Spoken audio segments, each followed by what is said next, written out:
বিয়ে খেতে এসেছিস নাকি শরীর দেখাতে? শরীর দেখানোর ইচ্ছে হলে রাস্তায় যেয়ে দেখা, কোনো ভদ্র বাড়িতে এসব চলবে না। বলেই আমার চুল থেকে হেয়ার ব্যান্ড খুলে নিল। হুট করে এমন বাজে শব্দ কানে আসাতে পেছনে থাকা ব্যক্তিটির দিকে ঘুরে অবাক নেত্রে তাকিয়ে রইলাম। মুখ থেকে কোনো শব্দ বের হচ্ছে না, চোখ থেকে টুপটুপ করে অশ্রু ঝরতে লাগলো। চোখের পানি ফেললেই অসভ্যতা করার সার্টিফিকেট পেয়ে যাবি। ভাইয়া, তুমি এসব কি বলছো? এসব ন্যাকা কান্না বন্ধ কর। শরীর দেখিয়ে ছেলেদের আকৃষ্ট করার ধান্দা। কি বলছো? আমি এমন মেয়ে তোমার মনে হয়? তোর পিঠের মাঝ বরাবর জোড়া তিল আছে, বল আমি ভুল কিছু বলছি? সাথে সাথে বুকটা ধক করে উঠল। আর কোনো কথা না বলে দৌড়ে রুম থেকে চলে আসলাম। ঘৃণা হচ্ছে নিজের কাজের উপর, তার চেয়ে বেশি কষ্ট হচ্ছে ভাইয়া আমাকে এত বাজে মেয়ে ভাবে। লজ্জায় ঘৃণায় দু হাতে মুখ গুজে কাঁদতে কাঁদতে সোফায় বসে পড়লাম। মেঘ তিক্ত কথাগুলো বলে পূর্ণার দিকে তাকিয়ে আছে এক দৃষ্টিতে। এমন সময় কেউ মেঘের কাঁধে হাত রাখলো। পেছনে ফিরে দেখে রনিত। কি রে, তুই মেয়েটার সাথে এত বাজে বিহেভ কেন করলি? ভালোভাবে তো বলতে পারতি। কি করব বল, ও এমন এমন কাজ করে, আমি নিজের রাগ কন্ট্রোল করতে পারি না। তাই বলে এমন ব্যবহার? ও তোর বউ নাকি প্রেমিকা? ছাড়, বাদ দে তো। চল এনজয় করি, বন্ধুর বিয়ে বলে কথা, ফুল মাস্তি হবে। আমার মনে হয় তুই ওকে পছন্দ করিস। যদি তাই হয়ে থাকে, তাহলে এমন বিহেভিয়ার করলে ও তোর থেকে আরো দূরে পালাবে, কাছে আর এ জন্মে আসবে না। যে কাছে আসার সে আর কত দূরে যাবে, ঘুরে ফিরে আমার বুকেই তার নীড় হবে। হলুদের অনুষ্ঠান শেষ হতে হতে প্রায় 1টা বেজে গেছে। তামিম বলে, আজ সবাই আমার রুমে ঘুমাবে, চল। রাহি এসে বলে, কিসের ঘুম? আজ কোনো ঘুমাবো না, ছাদে চল, সারা রাত পার্টি হবে। ফ্রেশ হয়ে আয় সবাই, আমি সব রেডি করছি। রাহির কথায় কেউ দুমত পোষণ করলো না। মেঘ খেয়াল করলো অপূর্বকে বেশ বিচলিত দেখাচ্ছে।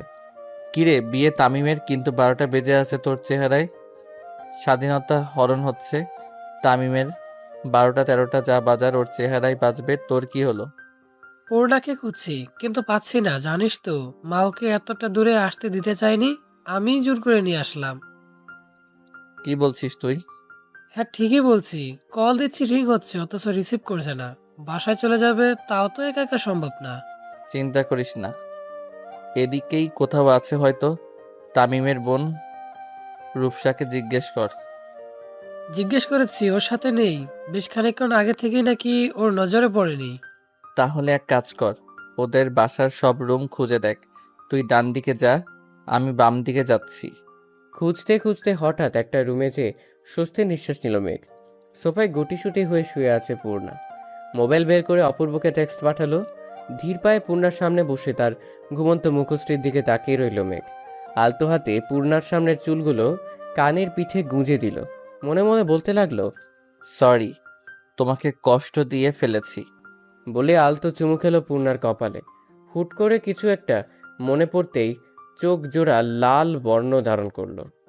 হাতের মুঠ শক্ত করে বলেই পূর্ণার পিঠে কামড় বসিয়ে দিল। ঘুমের মধ্যে তীব্র যন্ত্রণা অনুভব হতেই পূর্ণা চিৎকার দিল। সাথে সাথে মেঘ পূর্ণার মুখ চেপে ধরল। ভয়ে পূর্ণার শরীর কাঁপছে। আস্তে আস্তে চোখ খুলে সামনে তাকাতে আবছা আলোতে সামনে থাকা ব্যক্তির চেহারা দেখে আরো ভয় পেয়ে গেল। মেঘের ঠোঁটের কোণে রক্ত লেগে আছে, চোখ দুটো লাল বর্ণের। পূর্ণা নিজের হাত পিঠে নিতেই হতভম্ব হয়ে গেল। গলা শুকিয়ে কাঠ হয়ে গেছে। মেঘের হাত কিছুটা আলগা হতেই পূর্ণা কাঁপা কাঁপা কণ্ঠে বলে, মেঘ ভাইয়া, আপনি মানুষ না, আপনি ভ্যাম্পায়ার। পূর্ণার আওয়াজ শুনে মেঘের হুঁশ ফিরল। পূর্ণা চিৎকার করছে কিন্তু তার গলা দিয়ে কোনো শব্দ বের হচ্ছে না। পূর্ণা ভয় পেয়েছে বুঝতে পেরে মেঘ বলে, ভয় পেও না, আমি কোনো ভ্যাম্পায়ার না। আমি মেঘ, তোমার ভাইয়ার বন্ধু মেঘ। মেঘের কথা শেষ হওয়ার আগেই পূর্ণা মেঘের কোলে ঢলে পড়ল। সকালের মিঠা রোদ চোখে পড়তেই পূর্ণা পিট পিট করে চোখ খুলল। আশপাশে তাকিয়ে দেখে এখানে কেউ নেই। তাহলে কি মানে মেঘ সত্যি ভ্যাম্পায়ার? আর সে গতরাতে আমার রক্ত খেতে এসেছিল? পূর্ণার আকাশ কুসুম ভাবনার মাঝেই চোখ পড়ল টেবিলের উপর দুটো ড্রেসের উপর। ড্রেসের নিচে একটা চিরকুট রাখা। চিরকুট খুলতেই চোখে পড়ল এই ব্লু ড্রেসটা এখন ফ্রেশ হয়ে পড়বে, আর অন্যটা বিয়েতে। জান পাখি, তাড়াতাড়ি ফ্রেশ হয়ে নিচে আসো।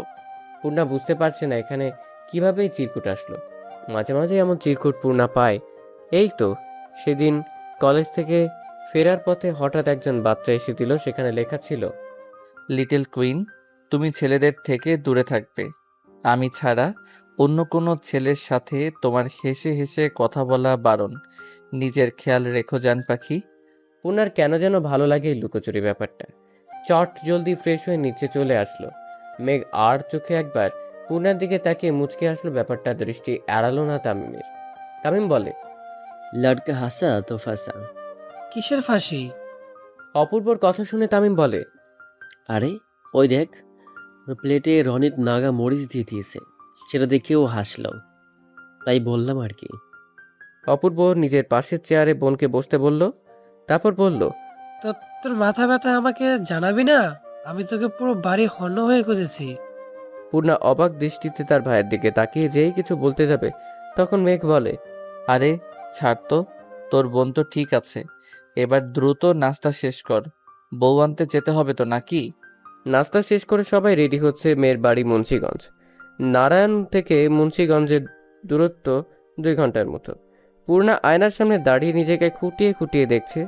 ড্রেসটা অনেক সুন্দর, গোলাপের উপর সাদা আর সোনালি সুতোর কাজ, উপরে কোটিও আছে। পূর্ণা মনে মনে বলে, লোকটার পছন্দ আছে। আচ্ছা চিরকুট কুমার, আপনি সামনে কেন আসছেন না? দিন দিন আপনাকে দেখার তৃষ্ণা বাড়ছে কেবল। পূর্ণার সিঁড়ি দিয়ে নামতেই চোখ পড়ল হলরুমে সবাই রেডি হয়ে দাঁড়িয়ে আছে। হঠাৎ খেয়াল করলো মেঘের পাঞ্জাবির দিকে, সাদা পাঞ্জাবিতে গোলাপি সুতোর কাজ। মনে মনে বলল, এই ভ্যাম্পায়ারের সাথে কেন সব সময় আমার ড্রেস মিলে যায়? তোর ভাল লাগে না? মেঘ পূর্ণাকে দেখে তৃপ্তির হাসি হাসল। মনে মনে বলে, তোমাকে তো একদম মেঘপরি লাগছে। পূর্ণা নিচে এসে অপূর্বর সামনে এসে দাঁড়ালো। রূপসা বলে, আমিও পূর্ণার সাথে এক গাড়িতে যাব।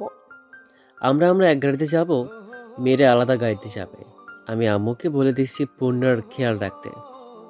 মেঘ কিছু বলতে যেও থেমে গেল। মেঘের ইচ্ছে করছে পূর্ণাকে নিজের দৃষ্টি আড়ালে না পাঠাতে।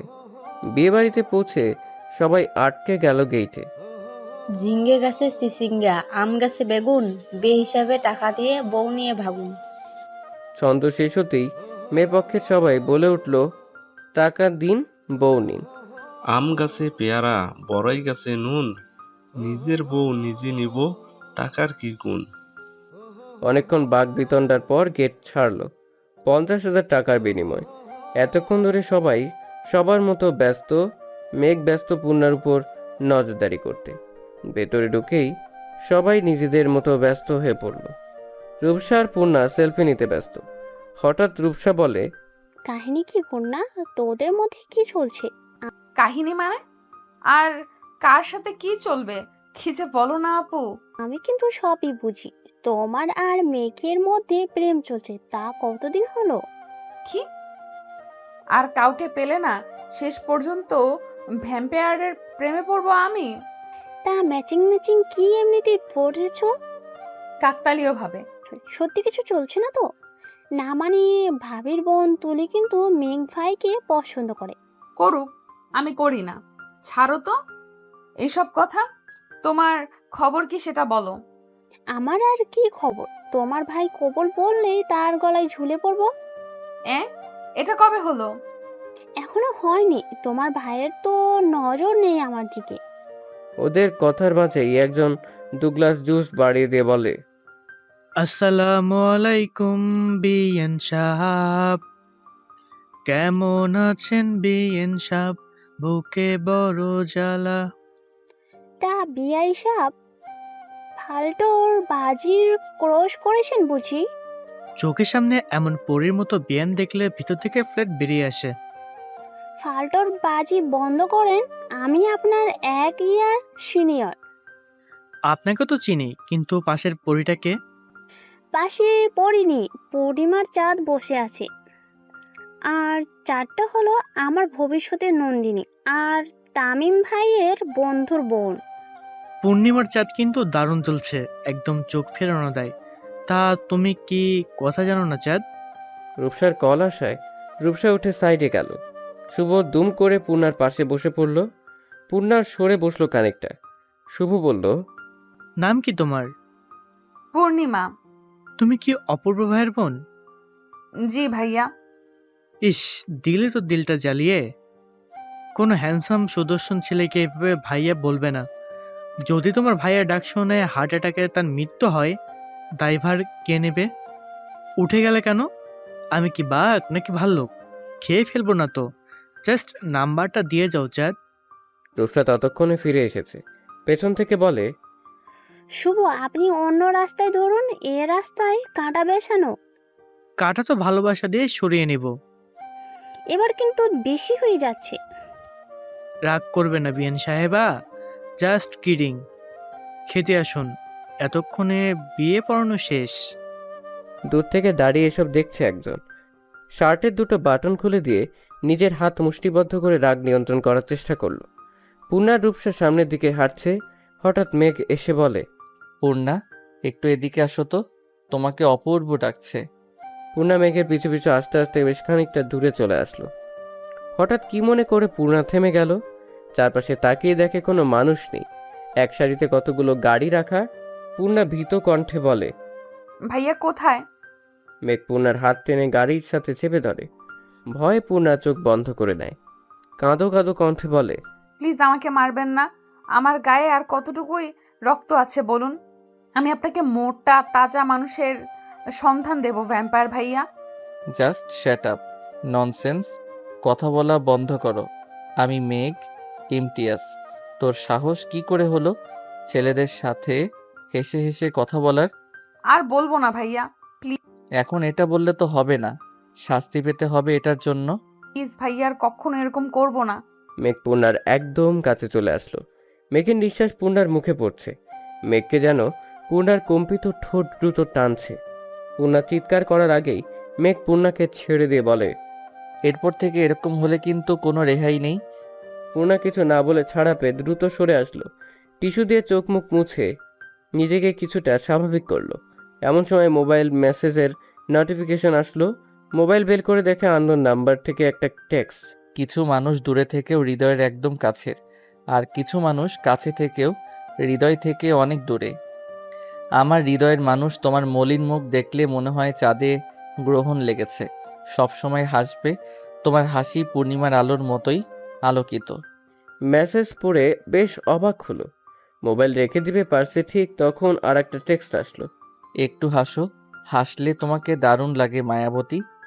কোথায় চলে গিয়েছিলে নন্দিনী? তোমাকে খুঁজে খুঁজে পা ব্যথা হয়ে গেছে। চলো খেতে চলো। জামাইকে পড়াইতে হলে আগে নন্দিনীকে হাত করতে হবে। খাওয়া দাওয়া শেষ করে বিদায়ের পালা। বউ নিয়ে সবাই বাড়ি চলে আসলো। অপূর্ব বলল, আজ আমাদের বাসায় যেতে হবে, পরশু আবার দেখা হবে। তোরা এগো, আমি ড্রাইভারকে গাড়ি নিয়ে আসতে বলছি। মানা করে দে ড্রাইভারকে, তোরা আমার গাড়িতে ফিরবি, আমিও যাব বাসায়। তাহলে তো ভালোই হয়ে গেল, দেখা হচ্ছে পরশু। মেঘ ড্রাইভ করছে, তার পাশের সিটে অপূর্ব ঘুমোচ্ছে। পূর্ণার নিচের দিকে তাকিয়ে আছে। মেঘ লুকিং গ্লাসে বারবার পূর্ণার দিকে খেয়াল করছে। হঠাৎ গাড়ি থামিয়ে মৃদু কণ্ঠে বলে, এবার হিজাব খুলে নাও, গরম কম লাগবে। পূর্ণার সাথে সাথে খুলে নিল। আর মনে মনে ভাবছে এই লোক আবার ভালো কথাও বলতে পারে। পূর্ণা নিজের চুল নিয়ে ব্যস্ত। মেঘ ড্রাইভ করছে আর বারবার পূর্ণাকে লক্ষ্য করছে।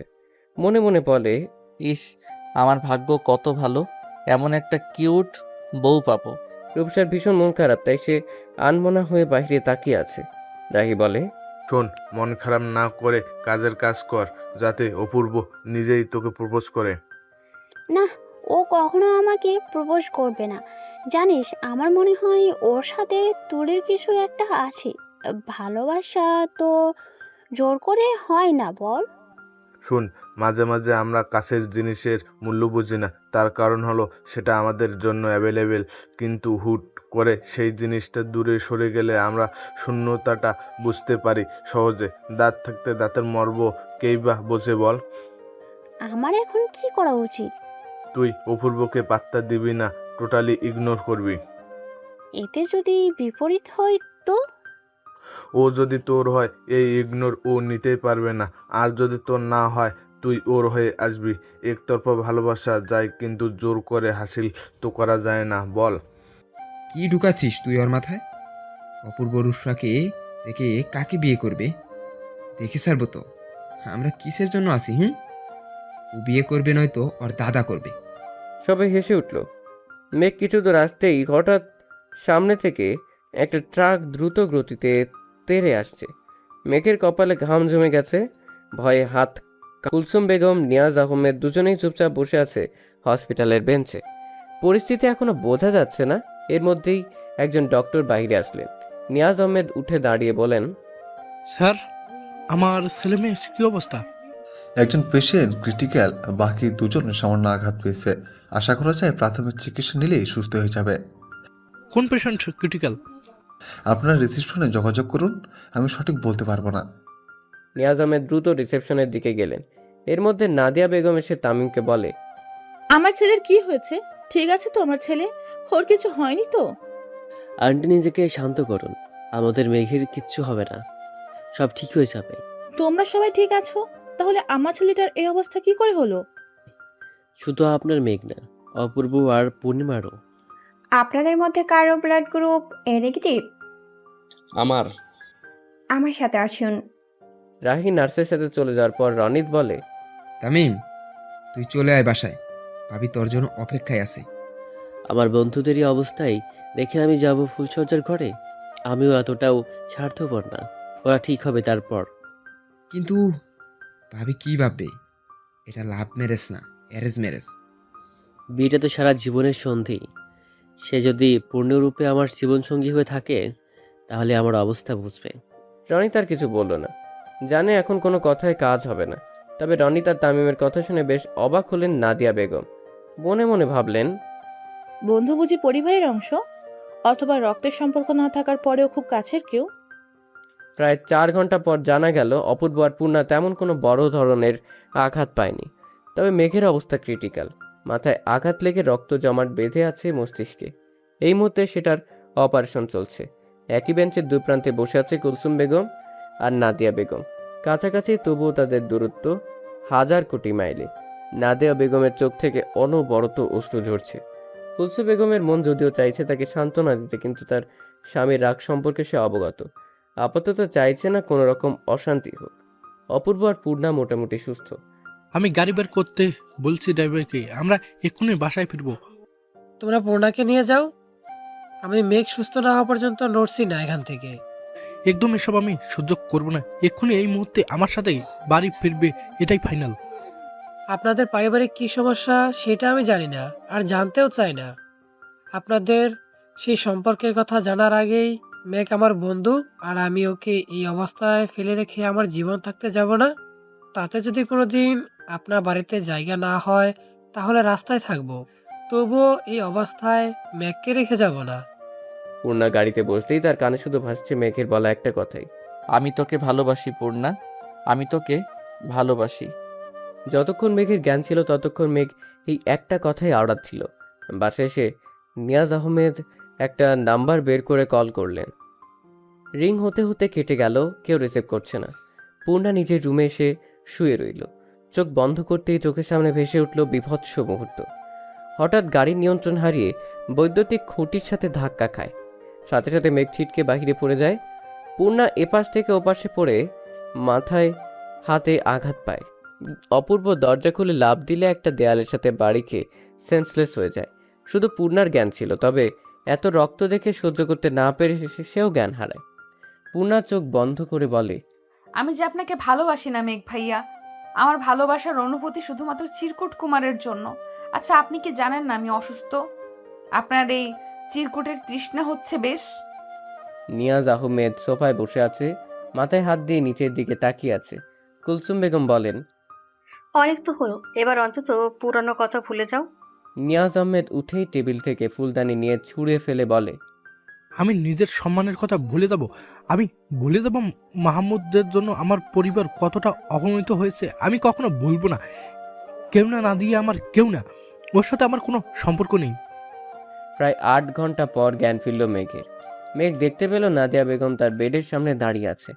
মেঘ কিছু বলতে যাচ্ছিল, নার্স বলল, এখন কথা বলার চেষ্টা করবেন না, আর একটু সুস্থ হন তারপর কথা বলবেন।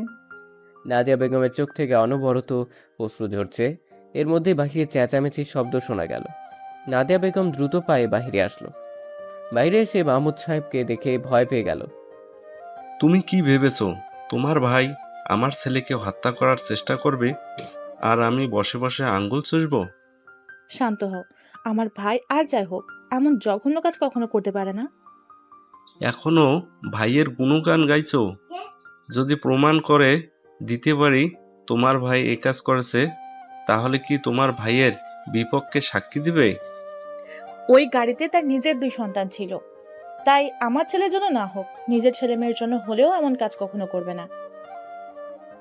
বোকা তুমি, এখনো বোকা। তবে মনে রেখো, এরপর আমিও কাউকে ছাড় দেব না। প্লিজ শান্ত হও, এটা হসপিটাল, এখানে আর কথা বাড়িও না। মাহমুদ সাহেব নাদিয়া বেগমের কাছে এসে কানের কাছে মুখ নিয়ে বলে, আমার ছেলের জীবনের সাথে যে খেলেছে তাকে তো এত সহজে ছাড়বো না, হোক সে তোমার বাপ কিংবা ভাই। আমার হাত একটুও কাঁপবে না। নাদিয়া বেগম নিশ্চুপ, তার কি বা বলার আছে সহ্য করা ছাড়া। এতক্ষণ অপূর্বকে খেয়াল না করলে হঠাৎ খেয়াল করে রাগে নিজের হাত মুষ্টিবদ্ধ করে নিল মাহমুদ সাহেব। নাদিয়া বেগম দ্রুত এসে মাহমুদ সাহেবের হাত আঁকড়ে ধরে বলে, দয়া করে এখন কোনো অশান্তি করো না। দেখতেই পাচ্ছ ছেলেটার হাতে আর মাথায় ব্যান্ডেজ করা। বড় সাপের দাঁত বিষ ভাঙতে হবে। আমার ছেলের আঘাতের বদলা ওর ছেলেকে আঘাত করেই নেব। অপূর্ব আগেই দেখেছে মাহমুদ সাহেবকে। মাহমুদ সাহেব প্রচণ্ড রাগী মানুষ, সে সম্পর্কে ধারণা আছে অপূর্বর। অপূর্ব কিছু ভাবছিল, তখন তামিম অপূর্বর দিকে ফোন বাড়িয়ে দিয়ে বলে, তোর বউকে সামলা, আমার মাথা খেয়ে ফেলছে। ভাই একবার তোর কণ্ঠ শুনিয়ে মেয়েটাকে ঠান্ডা কর, নয়তো ওর সাথে আমাকেও পাগল বানিয়ে ছাড়বে। মানুষের ন্যূনতম কমন সেন্স থাকে, তোমার কি তাও নেই? দেখছো আমরা কত টেনশনে আছি, তবুও বিরক্ত করেই যাচ্ছ। আমি বেঁচে আছি, এবার ঘুমাও। রূপসা নিঃশব্দে গল কেটে দিল। চোখ থেকে অবাধ্য নোনা জলগুলো বেহায়ার মতো গড়িয়ে পড়ছে। আমি বুঝি না, তোরা যাকে ভালোবাসিস তার সাথে এই রুট বিহেভিয়ার কেন করিস? তোরা মানে? আর কার প্রেম চলছে? মাথা ঠিক নেই, তাই তুই বলতে চেয়ে তোরা বলে ফেলেছি। কিন্তু কথা যেটাই হোক, এমন বিহেভ করার কোনো মানে নেই। কিছু অনুভূতি প্রকাশ করতে নেই। এখন কাঁদতে কাঁদতে ঘুমাবে, আর প্রশ্রয় দিলে 10 মিনিট পর পর কল দিবে। নিজেও শান্তিতে থাকবে না, আর আমাকেও না। এরপর জীবন চলছে স্রোতের মতো। প্রায় কেটে গেছে 3 মাস। এতদিনে একবারও কোনো রকম চিঠি বা টেক্সট আসেনি। পূর্ণা আনমনে হাঁটছিল। ফুটপাত ধরে খানিকটা পথ হেঁটে এসে রিক্সা নিল। রিক্সা কিছু দূর আসতেই চোখ পড়ল ফুটপাতে দাঁড়িয়ে একটা মেয়ের সাথে কথা বলছে। কি হলো জানা নেই, তবে হুট করেই পূর্ণিমার মন খারাপ হয়ে গেল।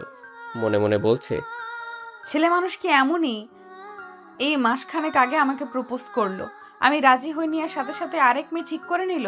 পুরুষ মানুষের ভালোবাসা কচু পাতার পানির মতো, এর কোনো ভরসা নেই।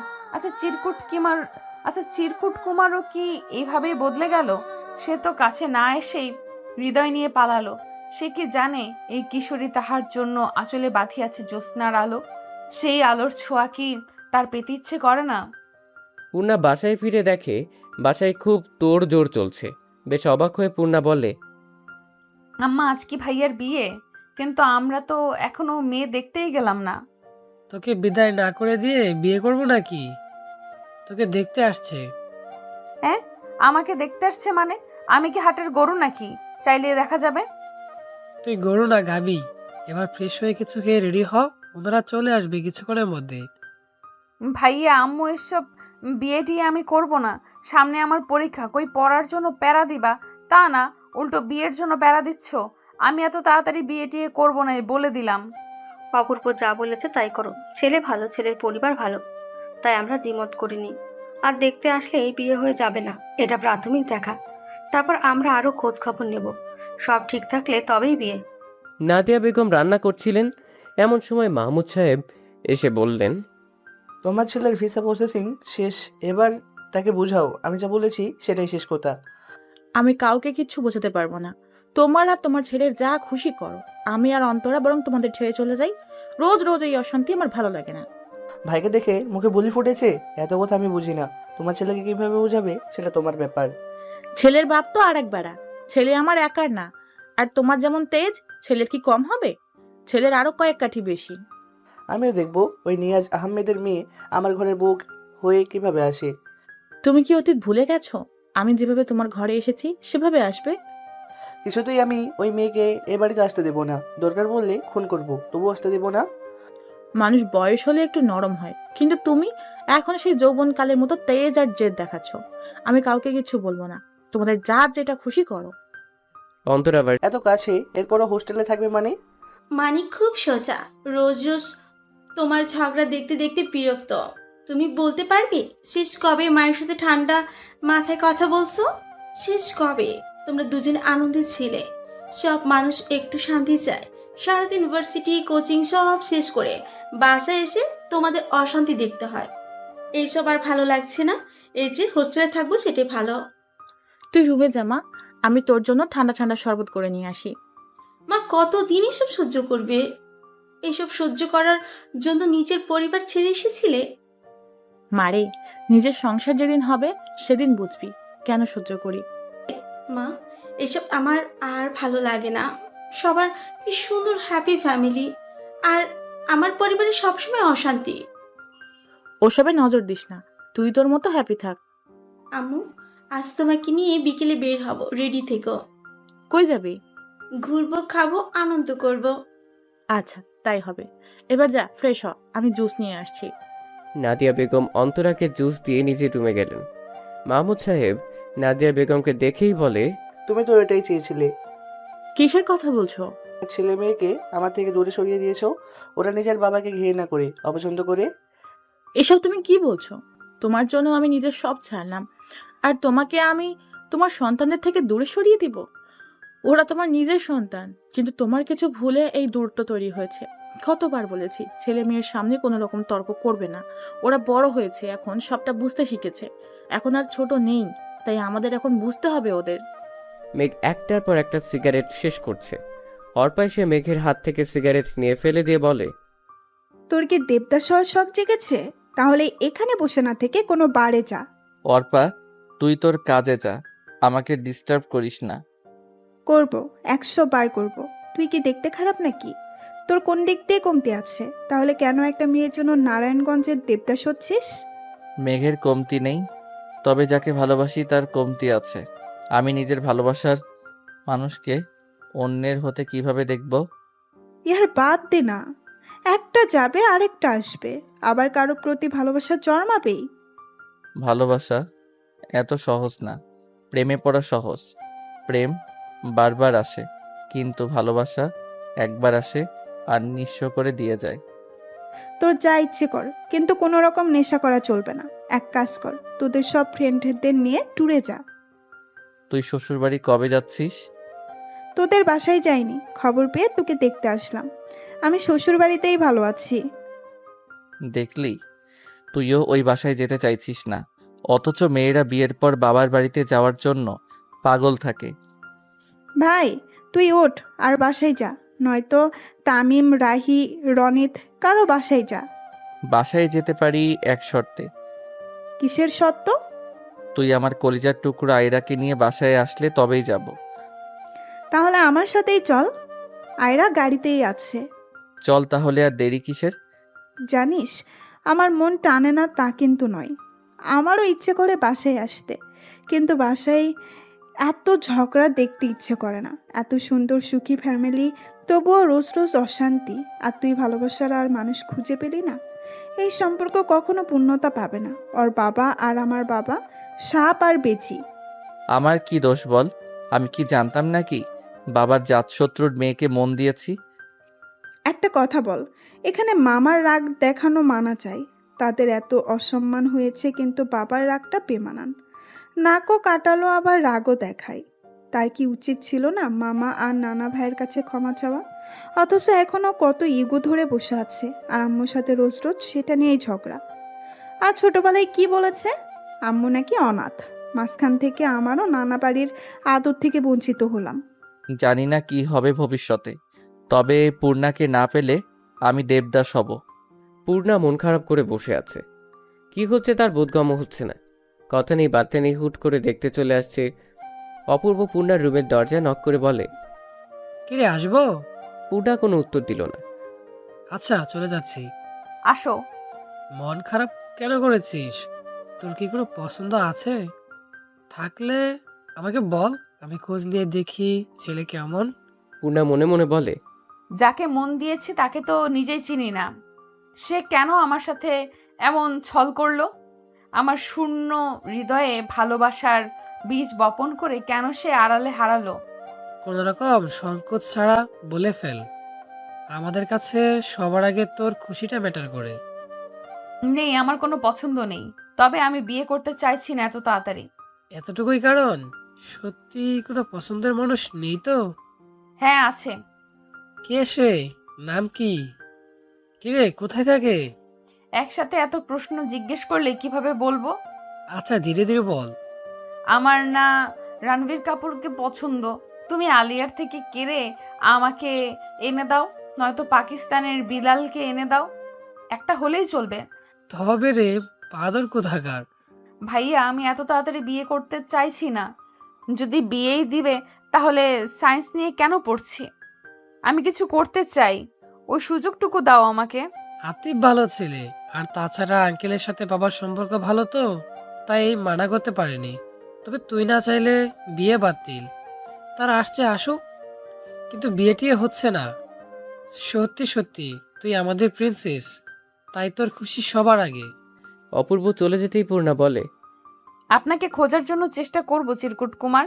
খুঁজে না পেলে বাবা মায়ের পছন্দে যে কাউকে বিয়ে করে নেব। পূর্ণার ভাবনার মাঝেই পরপর মেসেজ নোটিফিকেশন বেজে উঠল। পূর্ণার হৃৎপিণ্ড যেন দ্রুত চলাচল করা শুরু করলো। কোনো মতে মোবাইলটা হাতে নিয়ে টেক্সট বক্স ওপেন করলো। তুমি খুব সহজে অন্যের জন্য নিজেকে গুছিয়ে নিলে। আচ্ছা, আমার জন্য কি তোমার বিন্দু পরিমাণ ভালোবাসা জন্মেনি? তবে তুমি সুখে থাকলে আমার কোনো আপত্তি নেই, কারণ আমি দূর থেকে তোমাকে ভালোবাসি। হয়তো কাছ থেকে তুমি অন্য কাউকে ভালোবাসো। ভালো থেকো আমার আধার রাতের পূর্ণিমা। পূর্ণিমা মোবাইল রেখে দিয়ে বলে, সাহস করে সামনে আসে না, আবার টেক্সট। আবার পূর্ণিমার ফোনটা সশব্দে বেজে উঠল। এবার কল এসেছে। পূর্ণা সাথে সাথে রিসিভ করলো। রিসিভ করে কানের সামনে তুলেই বলে, আড়ালে থাকলে তো হারাতেই হবেই, পেতে হলে কাছে আসতে হবে।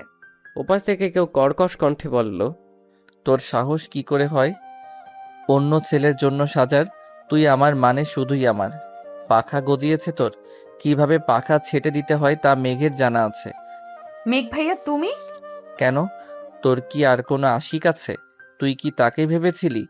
শোন পূর্ণা, তুই যদি ওই ছেলের সামনে যাস তাহলে তার শাস্তি ভালো হবে না, এই বলে দিলাম। আমার বউকে এভাবে কেউ দেখতে পারবে না। তুই কিভাবে কি করবি সেটা তোর ব্যাপার। মনে রাখিস, মেঘের রাগ কিন্তু ভয়ঙ্কর। একবার গর্জে উঠলে তোকে ছাড়খাড় করে দেবে। কথা শেষ করে খট করে ফোন কেটে দিল।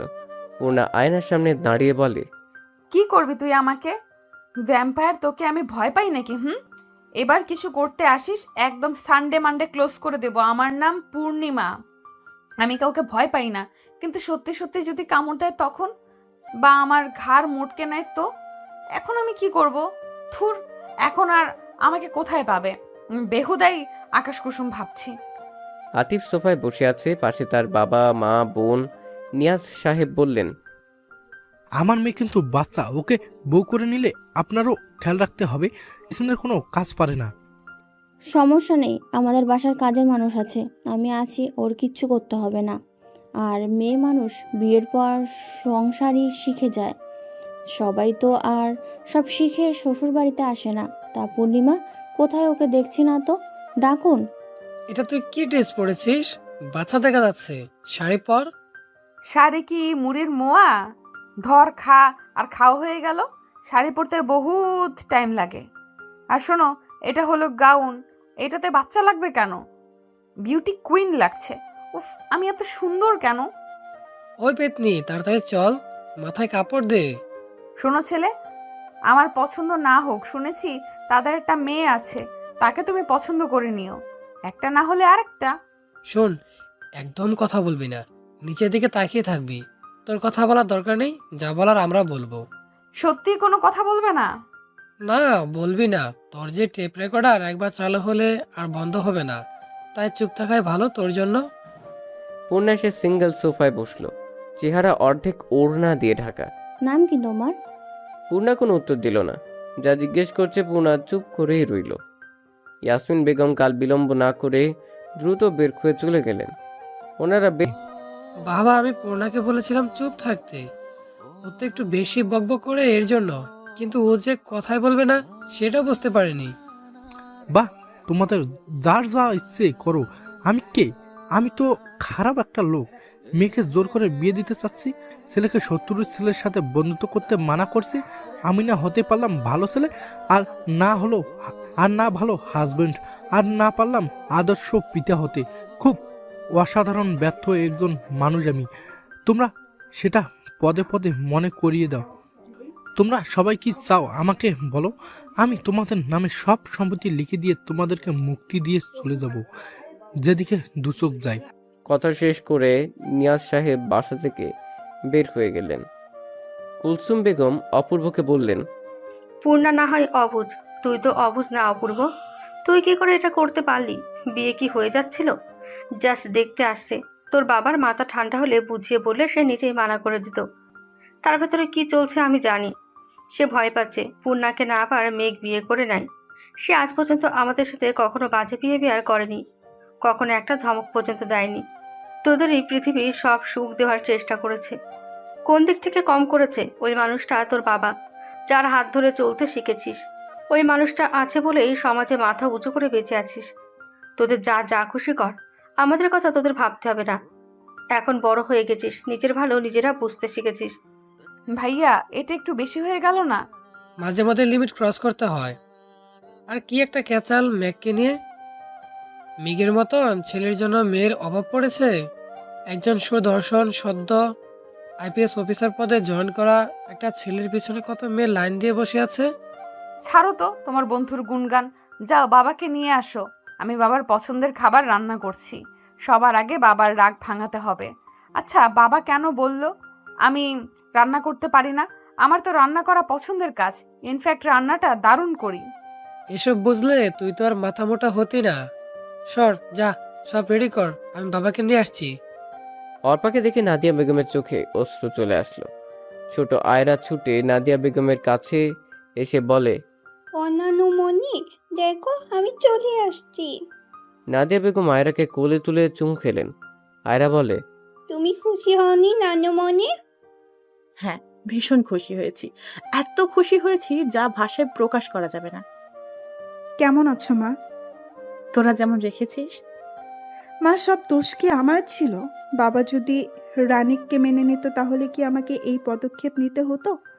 সব মানুষ তো স্বর্ণের চামচ মুখে দিয়ে দুনিয়ায় আসে না। অধিকাংশ মানুষ কষ্ট করে নিজের অবস্থান পরিবর্তন করে। মা, টাকা পয়সা সবসময় মানুষকে সুখী করতে পারে না। ভালোবাসা ছাড়া সংসারে কোনো প্রাণ থাকে না। আমার অদ্ভুত লাগে তোমাদের এসব বোঝাতে। আচ্ছা, তুমি তোমার পরিবারের একমাত্র মেয়ে, তবুও কেন বাবার মতো একজন সাধারণ ঘরের ছেলের হাত ধরে নিজের সব আরাম আয়েশ ছেড়ে এসেছো?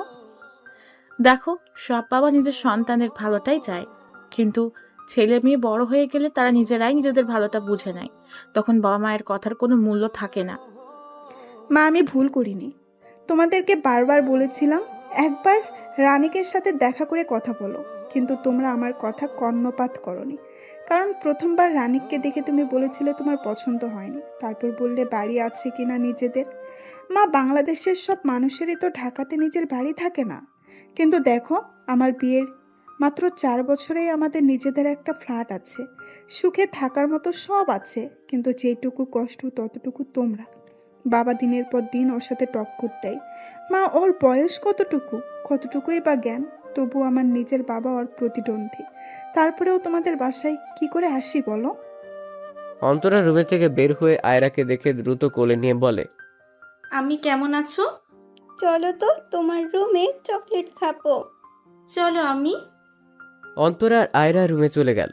মেঘ বলে, অর্পা, এসব পুরনো কাহিনী বাদ দে, যা নিজের রুমে যে ফ্রেশ হ। আর আম্মু, ওর জন্য আর আইরুর জন্য কিছু হালকা নাস্তা করে দাও। আমি ফ্রেশ হয়ে ঘুমাবো। এই যে অর্পা, রাতে কিন্তু তন্দুরি চিকেন পার্টি হবে। রাগ ফাগ করে আবার চলে যাস না। বাবা মায়ের সাথে রাগ করে কী লাভ? এর চেয়ে আয়রাকে যেমন ভুল করলে ক্ষমা করে দিস, তাদেরকেও ক্ষমা করে দে। অর্পা কথা না বাড়িয়ে নিজের রুমে গেল। মেঘ নিজের রুমে এসে শার্ট খুলে বিছানার উপর রাখলো। প্যাড খুলে 3/4 প্যাড পরলো। বেডে সোজা হয়ে শুয়ে পড়লো। হঠাৎ মনে পড়লো পূর্ণার কথা। চোখ খুলছে আর বন্ধ করছে। এমন করতে করতে কখন যেন ঘুমিয়ে পড়লো। পূর্ণার নিজের হাতে কাচ্চি বিরিয়ানি, জালি কাবাব, চিকেন ফ্রাই, ক্যাশনাট সালাদ রান্না করলো। সবকিছু শেষ করে হালকাভাবে রুম ডেকোরেশন করলো। এর মধ্যে অপূর্ব নিয়াজ সাহেবকে নিয়ে বাসায় ফিরল। পূর্ণা যে নিয়াজ আহমেদের হাত ধরে বলে, বাবা মানে হাজার বিকেল আমার ছেলেবেলা, বাবা মানে রোজ সকালে পুতুল পুতুল খেলা। প্লিজ বাবা, রাগ করো না, রাগলে তোমায় একটুও মানায় না। এবারের মতো ক্ষমা করে দাও, ওরাই তো আমাদের সব। নিয়াজ সাহেব বেশিক্ষণ নিজের রাগ ধরে রাখতে পারলেন না। অপূর্বর কান টেনে বলে, সব দোষ তোর, আর হবে এমন কিছু? কখনোই হবে না। তবে হ্যাঁ, পূর্ণার বিয়ের কথা এসএসসির পর ভাববে। তাহলে এখন তোর বিয়ের কথা ভাবি? বাবা, ভাবতেও হবে না, কারণ আমার ভাবি আমি পছন্দ করে রেখেছি। শুধু তোমরা যাবে আর টুক করে নিয়ে চলে আসবে। তা কাকে পছন্দ করলো আম্মাজান? রূপসা আপুকে। ভাইয়ার ভার্সিটিতে পড়ে, এক ব্যাচ জুনিয়র। যেমন মিষ্টি তেমন ভালো, মানে এক কথায় ডায়াবেটিক্স মুক্ত মিষ্টি, যাতে ক্ষতিকর কোনো কিছুই নেই। তা তোরা দুজন মিলে ঠিক করলে হবে? আমাদেরকেও বলতে হবে তো নাকি? এই যে বলে দিলাম, এবার তাড়াতাড়ি ভাবিকে নিয়ে আসো। কালকেই তোর মা আর আমি যে বিয়ের পাকা কথা বলে আসবো। মেয়ের জামাই না আসুক, অন্তত ছেলের বউ তো আসুক। আচ্ছা, তোমরা কি এখন কথাই বলবে নাকি গরম গরম কাচ্চিও খাবে? কুলসুম বেগমের কথা শুনে নিহাজ সাহেব বললেন, নিশ্চয়ই এটা আমার ছোট মেয়ের কাজ। হ্যাঁ, এটা আমার কাজ। এবার তাড়াতাড়ি টেস্ট করে বলো কেমন হলো। এই সাথে তুলনা হবে না। মায়ের হাতের রান্না পৃথিবীর সেরা রান্না। সবাই আনন্দ করে খাচ্ছিল। তখন কলিং বেল বেজে উঠল। অপূর্ব বলে, রনি তার মাহি এসেছে। ওরা যে শুনেছে কাচ্চির কথা, দেখো হাজির। তোমরাও খাও, আমি দরজা খুলে দিচ্ছি। অপূর্ব দরজা খুলে মেঘকে দেখে হতভম্ব। কিরে তুই? বাবা তো বাসা, এখন কি করব? তো আমাকে রেখে আনন্দ করবি তোরা, আর আমি বাসায় বসে কাচ্চির প্রশংসা শুনবো, তাই চলে আসলাম। এবার বল, হিটলার আঙ্কেল কোথায়? তার চোখ ফাঁকি দিয়ে তোর রুমে ঢুকতে পড়তে পারলেই হলো। সাবধান, ঢুকে পড়, আমি ম্যানেজ করে দিচ্ছি। কি রে, তুই ওদের দরজার সামনে দাঁড় করিয়ে রেখেছিস কেন? ভেতরে নিয়ে আয়, একসাথে খাই সবাই মিলে। না মা, তার দরকার নেই, তোমরা খাও। আমরা রুমে বসে একসাথে খাবো। আমি ওদের রুমে নিয়ে যাচ্ছি। বড্ড বেঁচে গেলাম। এমনিতেই পাপা আজ রেগেছিল। কেন? সবাই বলল অপূর্ব। অপূর্ব কথা শুনে সবাই হেসে বলে, যাক, রাস্তা ক্লিয়ার হলো। তবে কিসের রাস্তা? তোর বিয়ের রাস্তা শালা। তলে তলে বেবি ট্যাক্সি চালাও, আর আমরা কইলেই হরতাল।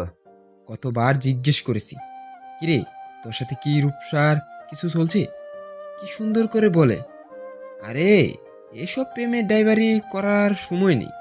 আর এখন দেখি সে মাস্টার। চুপ করতো তোরা। মেঘের কথা শুনে সবাই চুপ হয়ে গেল। মেঘ বলল, আমরা এসেছি খেতে, আগে কাচ্চি খাই, তারপর ওর ক্লাস নিচ্ছি। অপূর্ব, যা খাবার নিয়ে আয়।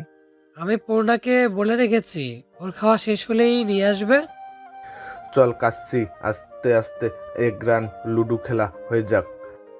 তামিমকে মিস করছি, বেচারা বইয়ের জালে আটকা পড়ে গেছে। তোরা খেল, আমি একটু রেস্ট করি। বলে বেডের পাশে সিঙ্গেল সোফায় শার্টের সব কটা বাটন খুলে শুয়ে পড়ল। ওরা তিনজন লুডো খেলায় মগ্ন। একটু কারো চোখ এদিক সেদিক হলেই রাখির চোরামি করবে। বাকির অভ্যাস এটা।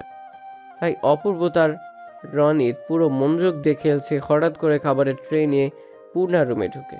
পূর্ণার আওয়াজ পেয়ে অপূর্ব বলে, খাবার টেবিলে রেখে যা। ঘাড় ঘুরিয়ে তাকালো না, শুধু কোনো মতে মুখ দিয়ে বলল, পূর্ণা খাবার রাখে। সামনে তাকিয়ে দেখে মেঘের উন্মুক্ত বক্ষ। একবার তাকিয়ে দেখে সরিয়ে নিয়ে সামনে তাকিয়ে বলে, ওরা তিনজন তো খেলছে, তাহলে এটা কে? পূর্ণার সামনে তাকিয়ে দেখে মেঘ এক দৃষ্টিতে পূর্ণার দিকে তাকিয়ে আছে। পূর্ণার বুক ধুক করে উঠল। মনে পড়ে গেল মোবাইলে দেওয়া থ্রেড। পূর্ণা অপূর্বকে ডাকবে তার আগেই মেঘ পূর্ণাকে টান দিয়ে নিজের কোলে বসালো। মেঘ পূর্ণাকে নিজের সাথে মিশিয়ে নিল। পূর্ণার পিঠ মেঘের বুকের সাথে লেপ্টে। কি করছেন? ছাড়ুন। নিজের বউকে কেউ ছাড়ে? কে বউ? কিসের বউ? আমি কিন্তু চিৎকার করব। একটু জোরে চিৎকার করবা, যাতে তোমার আম্মুর কান পর্যন্ত আওয়াজ যায়। প্লিজ ছাড়ুন। নিজের তো লজ্জা নেই, তাই বলে আমার লজ্জা খাবেন? লজ্জা খেতে সেই টেস্ট, তবে তার সাথে নুন মরিচ হলে আরো ভালো হতো। ছাড়ুন, কেউ দেখে ফেলবে তো। কেউ আমার বউকে যখন দেখে গেল, তখন আমি চাই সবাই এভাবে আমাদের দেখুক আর ধরে বিয়ে দিয়ে দিক। কিরে পূর্ণা, তুই কি করছিস? পূর্ণা মেঘের পাশে বসে বুক ধুকপুক করছে। কি বলবে অপূর্বকে? ও আইডার পিক দেখছিল আমার ফোন থেকে। সর, যা নিজের রুমে। এত দেখার শখ হলে আমি তোকে অর্পারপুর বাসায় নিয়ে যাব, সরাসরি দেখিস। এখন নিজের রুমে যেয়ে পড়তে বস। পূর্ণা যেন এই কথার অপেক্ষাই ছিল। দ্রুত বের হয়ে নিজের রুমে চলে আসলো। নিজের রুমে দরজা বন্ধ করে দরজায় হেলান দিয়ে জোরে জোরে নিঃশ্বাস নিচ্ছে। আচ্ছা, এই লোকটা এমন কেন? সে কি বোঝে না তার স্পর্শ আমাকে কেমন এলোমেলো করে দেয়?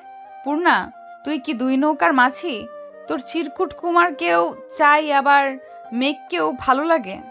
পূর্ণার মনের কথা শুনে বলে, ছি, না না, পূর্ণার মনে শুধু একজন আছে। আচ্ছা, সেই একজনটা কে? এবার তাকে খুঁজে বের করতেই হবে। আপনি আড়ালে বসে আমাকে দ্বিধায় কেন ফেলছেন চিরকুট কুমার?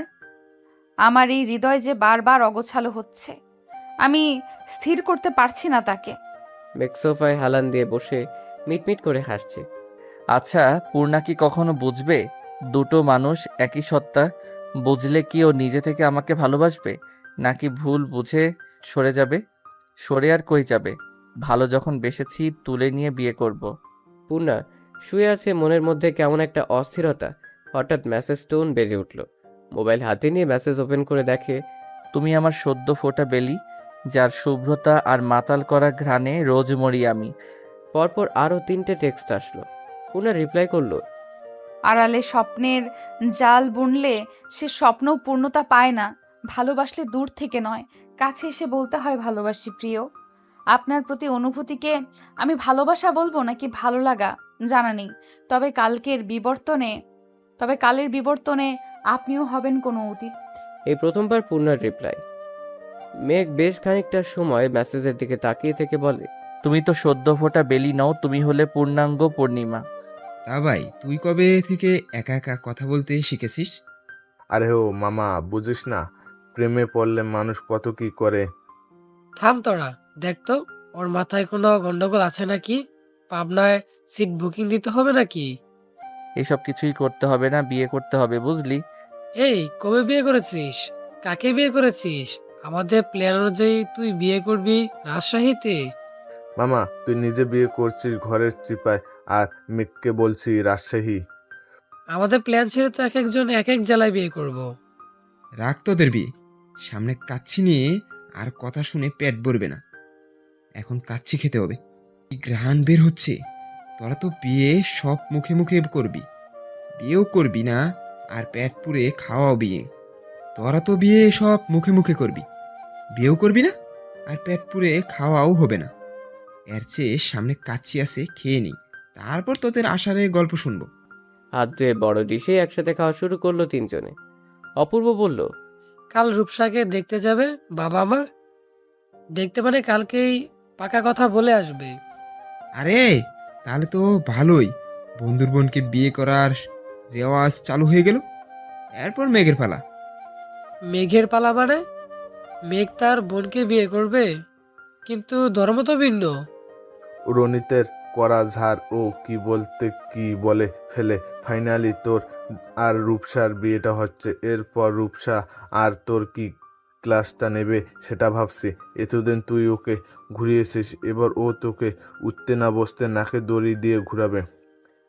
আরে ব্রো, ভালোবাসা থাকলে নাকে দড়ি কেন? কানে দড়ি দিয়ে ঘোরালেও ঘুরতে রাজি। এই মেঘ, তোর কেসটা কি বলতো? কারোর সাথে প্রেম টেম চলছে নাকি? আর প্রেম, এখন যেভাবে বয়স বাড়ছে তাতে বউ পাই নাকি সেটাই সন্দেহ। মামান, এটা না বলে বল তোর বোনকে পাবো নাকি সেটা বাবার বিষয়। শালা সেই কখন থেকে বন বন করছিস? আরে তোরা কি শুরু করলি? বাদ দে, সামনে বিয়েতে কি করবি সেই প্ল্যান কর।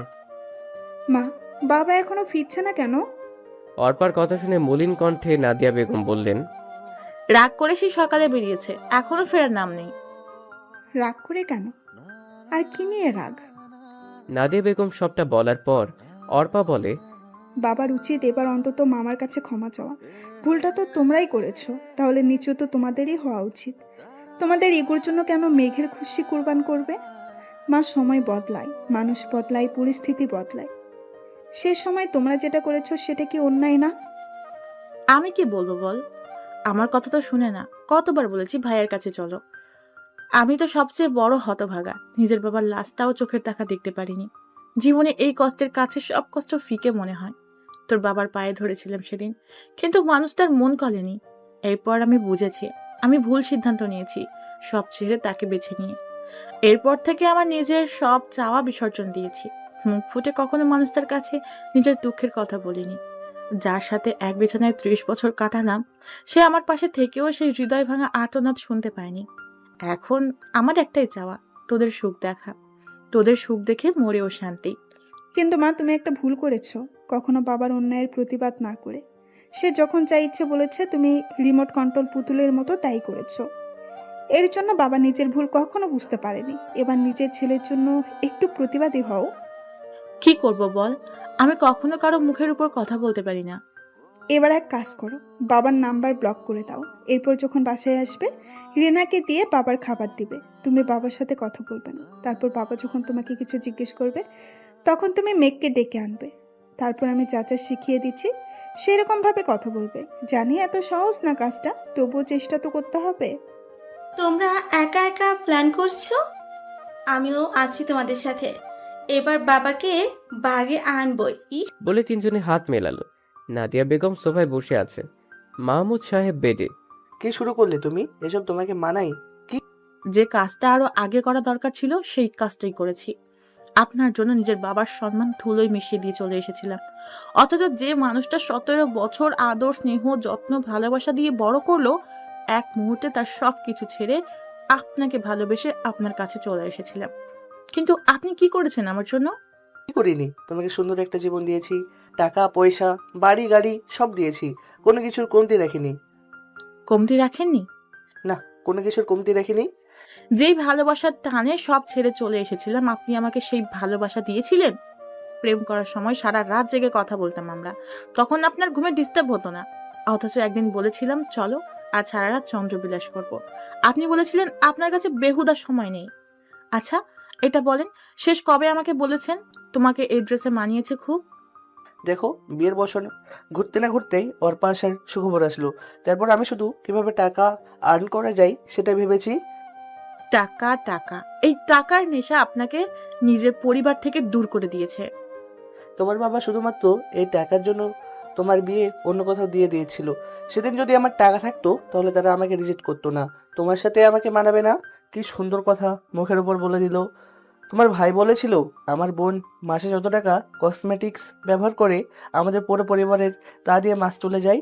সেদিন আমি ঠিক করেছিলাম জীবনে এত টাকা ইনকাম করব, দেখিয়ে দেবো তোমার পরিবারকে। আপনি আমাকে ভালোবেসেছেন নাকি আমার পরিবারকে?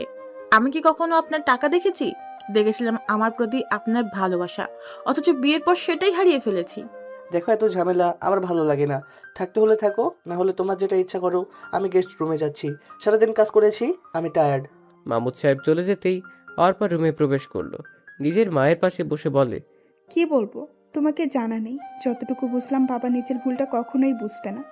তার দাম্ভিকতা তাকে সেটা বুঝতে দেবে না। আমি কাল ভাইয়ের কাছে চলে যাব। এই মানুষটা আমার মানুষ না। যে মানুষটার উপর ভরসা করে এসেছিলাম, এই মানুষটা কিছুতেই সেই মানুষটা না। আজ তোদের নানুর কথাটা খুব ভাবাচ্ছে। সে বলেছিল প্রেম করা আর বিয়ে করে সংসার করাটা এক নয়।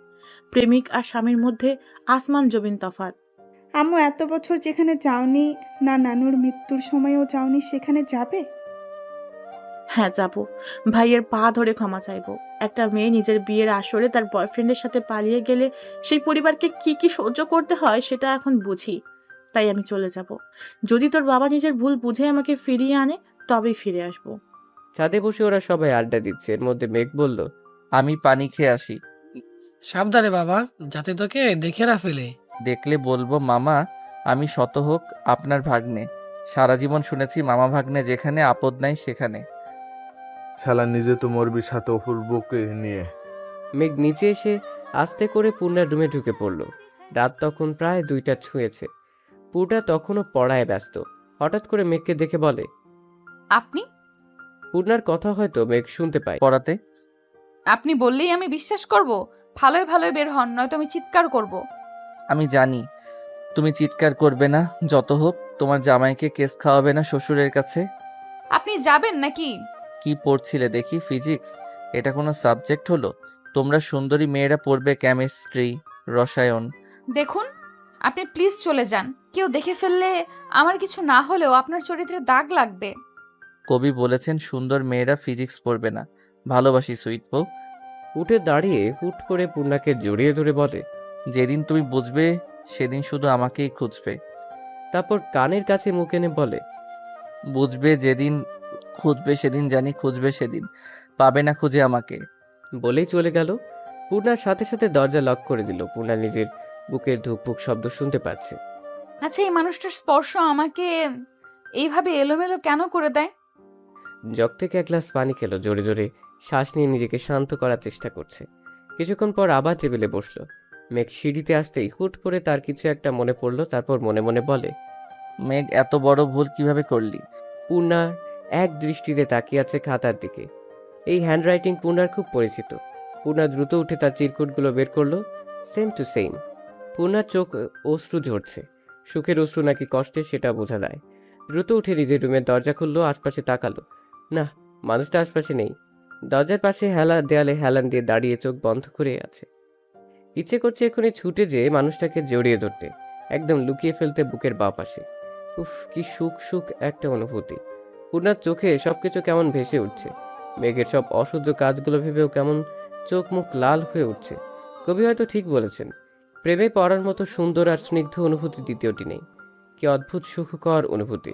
হঠাৎ কারো কণ্ঠে চোখ মেলে তাকালো পূর্ণা। কিরে, তুই এখানে কি করছিস?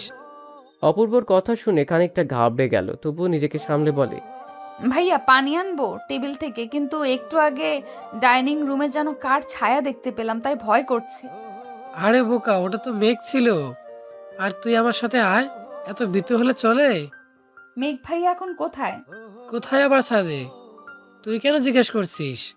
মনে হলো তুমি আমাকে মিথ্যে সান্ত্বনা দিচ্ছ, তাই কনফার্ম হলাম সত্যি আমাদের বাসায় এখনো আছে নাকি। আজ আমাদের বাসায় থাকবে ওরা। কিন্তু বাবা দেখে ফেললে? দেখবে কি করে? একটু পর রুমে এসে ঘুম দিব, উঠে দেখবো বাবা অফিসে। পূর্ণা এক গ্লাস পানি নিয়ে বলে, আমি রুমে যেয়ে খাবো। রুমে এসে দরজা বন্ধ করে বলে, ভালোবাসি আপনাকে, শুনছেন? ভালোবাসি আপনাকে। ইস, মনের কথা যদি মনের মানুষের কাছে পৌঁছে যেত কতই না ভালো হতো। উফ, এখন টুক করে তার মনের নোটিফিকেশন চলে যেত, তার পূর্ণা তাকে ভালোবাসি বলছে। আপনার নাম মনে আসতেই লজ্জা ঘিরে ধরছে কেন আমাকে? আমি কেন আগে বুঝলাম না আমার চিরকুট কুমার আপনি? আচ্ছা, ভালোবাসেন যখন, তখন মুখ ফুটে বলছেন না কেন? একবার তো অন্তত চোখে চোখ রেখে বলুন ভালোবাসি। আমার এত সুখ আমি কই লুকাবো প্রাণ? নিয়াজ আহমেদের সামনে মাথা নিচু করে বসে আছে নাদিয়া বেগম। কুলসুম, আমার চোখের সামনে থেকে সরে যেতে বলো। এত বছর পর কেন সব নাটক করছে তা বুঝতে পারছো তো? ভাইয়া, আমি ভুল করেছি, মানছি তো। প্লিজ ক্ষমা করে দাও। জানি এই ভুলের ক্ষমা হয় না, তবুও আমাকে আর পর করে রেখো না। 30টা বছর তোমাদের ছেড়ে একা কাটিয়েছি। মেয়েদের বিয়ের পর বাপের বাড়ি থাকে, সুখ দুঃখ ভাগ করে নেওয়ার আশ্রয়স্থল, কিন্তু আমার ছিল না। একা একা নিজেকে সামলেছি। আমি মানছি আমি ভুল করেছি, তবে এবার তুমি মেরে ফেললেও আমি ফিরে যাব না। দেখুন, আপনার সাথে আমাদের কোনো সম্পর্ক আগেও ছিল না, এখনো নেই। দয়া করে আমাদের সুখের সংসারে নজর দিবেন না। ভাইয়া, এভাবে পর করে দিও না। আমি মাহমুদকে ছেড়ে চলে এসেছি। বাহ, খুব ভালো কাজ করেছেন। তা যখন আপনার বাবা মা মারা গেল তখন কেন আসলেন না? তখন তো কি নিজের বাবা মাকে শেষ দেখার ইচ্ছে হয়নি? এসব নাটক বন্ধ করুন আর বের হন আমার বাসা থেকেই। আমি সেদিন আসতাম, কেউ আমাকে আটকাতে পারতো না। 9 মাসের একজন গর্ভবতী মহিলা একা একা ঢাকা থেকে চট্টগ্রাম কিভাবে যেতে পারে? তোমাকে কতবার কল করেছি, তুমি কি করেছিলে? ভুলে গেছো? আমার নাম্বার ব্লক করে দিয়েছো। মাহমুদকে বারবার বলছিলাম, পায়ে ধরছিলাম, কিন্তু সেও তো কম জেদি নয়। তোমাদের জেদের জন্য আমি নিজের বাবা মাকে শেষবারের মতো দেখতে পারিনি। আমার কারো প্রতি অভিযোগ নেই, তবুও চাই সব পেছনের কথা ভুলে সামনে এগিয়ে যেতে। কেন বিয়ে করেছিলি মাহমুদকে? নিজের বিয়ের আসর ছেড়ে আমাদের কোম্পানির সামান্য একজন স্টাফের হাত ধরে পালিয়ে যাওয়ার আগে তোর একবারও আমাদের সম্মানের কথা মনে পড়লো না? তোমরা আমার কাছে আর কোনো পথ খোলা রাখোনি। আমি কতবার বলেছি বিয়ে আমি মাহমুদকে করব, নয়তো মরে যাব, কিন্তু তোমরা নিজেদের অহংকারের কাছে আমার কষ্ট দুঃখ দেখোনি। ঠিক আছে, আমি চলে যাচ্ছি, আর কখনো আসবো না। নাদিয়া বেগম দরজার কাছে আসতেই নিয়াজ আহমেদ দৌড়ে এসে বোনকে জড়িয়ে ধরে। বহু বছর পর দুই ভাই বোন নিজের কষ্ট অশ্রুপাতের মাধ্যমে প্রকাশ করছে। মাহমুদ সাহেবের ঘুম ভাঙল বেলা 9টায়। ঘড়ির দিকে তাকিয়ে দ্রুত উঠে বসলেন। আশপাশে তাকিয়ে নিজেকে গেস্ট রুমে আবিষ্কার করে রাতের ঘটনা মনে করলেন। ধীর পায়ে নিজের রুমের সামনে যে আস্তে করে দরজা খুলে ভেতরে প্রবেশ করলেন। রুমটা একদম পরিপাটি। বেডের ঠিক মাঝখানে গ্লাসের নিচে একটা কাগজ দেখা যাচ্ছে। আশপাশে ভালোভাবে লক্ষ্য করলেন না, কারো উপস্থিতি টের পাওয়া যাচ্ছে না। হাত বাড়িয়ে কাগজটা হাতে নিলেন। কাগজের কালো অক্ষরগুলোতে চোখ বোলালেন। কাগজটা ভাঁজ করে ড্রয়ারে রেখে ফ্রেশ হয়ে নাস্তার টেবিলে আসলেন। নাস্তার টেবিল আজ ফাঁকা। নাদিয়া বেগম ছাড়া বাড়িটা মনে হয় মৃত। দেহে আছে কিন্তু প্রাণ নেই। ঘরের স্ত্রী, ঘরের প্রাণ। আজ প্রাণটাই নেই। জগ থেকে এক গ্লাস পানি ঢেলে নিলেন। এর মধ্যেই দেখলেন মেঘ আর অন্তরা বের হচ্ছে। কোথায় যাচ্ছ তোমরা? অন্তরাকে হোস্টেলে দিয়ে আমিও একটা ব্যাচেলার রুম খুঁজে নেব। আম্মুকে ছাড়া এই বাড়িতে থাকা সম্ভব নয়। তোমার মা না হয় পরের বাড়ি মেয়ে, কিন্তু তোমরা তো এ বাড়ি, তাহলে তোমরা কেন যাবে? যেখানে আমাদের মায়ের সম্মান নেই সেখানে আমরা থাকবো না। আর আমাদের বাড়ি আর মায়ের বাড়ি আলাদা, এটা আগে বললে মাকে নিয়ে একটা আমাদের বাড়ি বানাতাম, যেখানে আমার তোমার নেই, সব কিছু থাকতো আমাদের। বলেরও দুজন বের হয়ে গেল। নিয়াজ সাহেব সোফায় চুপ করে বসে রইলেন। টাকার পিছনে ছুটতে ছুটতে কখনো নিজের মানুষদের নিয়ে ভাবার সময় হয়নি। আজ যেন সবাই তাকে চোখে আঙুল দিয়ে দেখাচ্ছে টাকা থাকলেই হয় না, নিজের মানুষ ছাড়া টাকা মূল্যহীন। কত বছর পর মামা বাড়ি যাচ্ছি। তোর মামা বাড়ি আমার, তো শ্বশুর বাড়ি স্পেশাল ট্রিট পাবো। মামা তো ঝাঁটা মেরে তাড়িয়ে না দেয় আবার। চুপ, বেশি কথা। তুই যা, আমি রাতে আসবো। অন্তরাকে রিকশায় উঠিয়ে দিয়ে মেঘ দোকান থেকে একটা সিগারেট কিনে ধরিয়ে মনের সুখে টানতে টানতে প্রায় পূর্ণার কোচিংয়ের সামনে চলে এসেছে। পূর্ণা কেবল কোচিংয়ে ঢুকবে এমন সময় মেঘকে থেকে থেমে গেল। জোরে জোরে শ্বাস নিয়ে খানিকটা সাহস জুগিয়ে মেঘের হাত থেকে সিগারেট টেনে নিল। মেঘ সামনে না তাকিয়ে বলে, শালা, সাহস তো কম না, মেঘের হাত থেকে সিগারেট ধরিস? আপনি সিগারেট কেন খাচ্ছেন? আমি তো আপনাকে ভালো ভেবেছিলাম। তো ভালো ভাবতে কে বললো? দেখুন, এসব সিগারেট খাওয়া চলবে না। আমি অল্প বয়সে বিধবা হতে চাই না। মেঘ পূর্ণার হাত শক্ত করে ধরে হাঁটা শুরু করলো। কিছু দূর যে একটা সিএনজি ডেকে সেটাতে উঠে পড়লো। একটা অ্যাপার্টমেন্টের সামনে এসে সিএনজি থামলো। পূর্ণা বলে, কি করছেন? আমার পড়া আছে, সামনে আমার পরীক্ষা। ও থাকতে না খেয়ে থাকতে চাই না। এখন তুমি আমার সাথে আমার বাসায় যাবে, আমাকে নিজের হাতে রান্না করে খাওয়াবে। হোয়াট? আমি আপনার বউ হলাম কবে? মেঘ ভাইয়া এসব কি বলছেন? আমাকে কোথায় নিয়ে আসলেন? এটা তো আপনার বাসা না। কে বলেছে এটা আমার বাসা না? এটা তো আমাদের ছোট্ট সংসার। হাত ছাড়ুন প্লিজ ভাইয়া। আরেকবার ভাইয়া বললে সোজা লিপ কিস করব। চুপচাপ আমার সাথে চলো। পূর্ণা মেঘের সাথে একটা ফ্ল্যাটে ঢুকলো। মেঘ ডোর লক করতেই পূর্ণা কেঁপে উঠল। মেঘ মুচকে এসে বলে, ভয় পাচ্ছ আমাকে? না, আপনাকে ভয় কেন পাবো? আপনি কি বাঘ নাকি যে খেয়ে ফেলবেন? মেঘ এক পা দুপা করে পূর্ণার একদম কাছে চলে আসলো। পূর্ণা চোখ বন্ধ করে কোনো মতে বলল, আপনি এটা করতে পারেন না। মেঘ পূর্ণার কোমর ধরে নিজের সাথে মিশিয়ে নিয়ে কানের কাছে মুখ নিয়ে বলে, পশু পাখিকে ভয় পাওয়ার কিছু নেই, তবে একজন প্রাপ্তবয়স্ক পুরুষের সাথে একাকী কোনো কিশোরী থাকলে তাকে তো ভয় পেতে হয়। পূর্ণা মেঘের পিঠ তার ধারালো নখ দিয়ে আঁকড়ে ধরল। দুজন শুধু দুজনের হার্টবিটের শব্দ শুনতে পাচ্ছে। মেঘ আস্তর করে পূর্ণার পিঠ থেকে ব্যাগটা নিয়ে পূর্ণার থেকে দূরে সরে আসলো। পূর্ণা তখনও চোখ বন্ধ করে জোরে জোরে শ্বাস নিচ্ছে। মেঘ পূর্ণার সামনে তুড়ি বাজিয়ে বলে, এই মিসেস মেঘ, সোজা কিচেনে যান আর আমার জন্য কিছু বানিয়ে নিয়ে আসুন। পেটের মধ্যে ইঁদুর দৌড়াচ্ছে। কিচেন কোন দিকে? তুমি যেখানে দাঁড়িয়ে আছো সেখান থেকে সোজা। কিচেনে এসে পূর্ণা প্রথমে আটা গুলে নিল, তারপর কড়াইতে ঘি ঢেলে এলাচ তেজপাতা দারুচিনি দিয়ে একটু ভেজে নিয়ে সুচি দিয়ে একটু ব্রাউন কালার করে ভেজে নিয়ে তাতে পানি দিয়ে দিল। তারপর তাতে চিনি কাজু কিশমিশ অ্যাড করে আর একটু নাড়াচাড়া করে উঠিয়ে নিল। মেঘ পূর্ণার দিকে তাকালো, কোমরে ওড়না বাঁধা, চুলগুলো খোপা করা, পরনে আকাশি রঙের 3 পিস। মেঘ পূর্ণার চুলগুলো আস্তে করে খুলে দিল। পূর্ণা দ্রুত সামনের দিকে ফিরে বলে, সরি, আমি খেয়াল করিনি। বলে পিঠে হাত দিয়ে দেখে চেন তো আটকানো। মেঘ হেসে বলে, আজ খোলা থাকলেও সমস্যা নেই, আমার বউ, আমার সম্পত্তি, আমি না দেখলে কে দেখবে? তা রাঙা বউ, রান্না করতে পারো তো নাকি না খেয়ে থাকতে হবে? রান্না কেমন হয়েছে? সব মশলা পারফেক্ট ভাবে দিয়েছো, ভালো তো হবেই। তাহলে এবার আমি সবটা বলি।